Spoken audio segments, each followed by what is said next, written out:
बिस्मिल्लाहिर्रहमानिर्रहीम। अस्सलाम वालेकुम। आप देख रहे हैं स्मॉल एचडी न्यूज़ और मैं हूं ईशा रानी। आपको एक अहम खबर से आगाह करते चलें।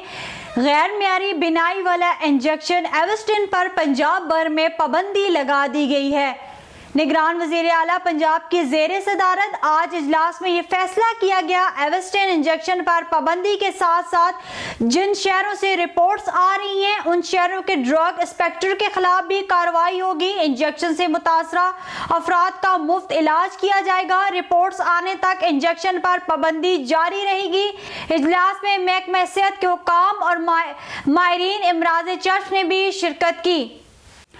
आपको एक बार फिर बताते चलें, गैर मियारी बिनाई वाला इंजेक्शन एवस्टिन पर पंजाब भर में पाबंदी लगा दी गई है। निगरान वज़ीर आला पंजाब की ज़ेरे सदारत आज इजलास में ये फैसला किया गया कि एवस्टिन इंजेक्शन पर पाबंदी के साथ साथ जिन शहरों से रिपोर्ट्स आ रही हैं उन शहरों के ड्रग इंस्पेक्टर्स के खिलाफ भी कार्रवाई होगी। इंजेक्शन से मुतासरा अफराद का मुफ्त इलाज किया जाएगा।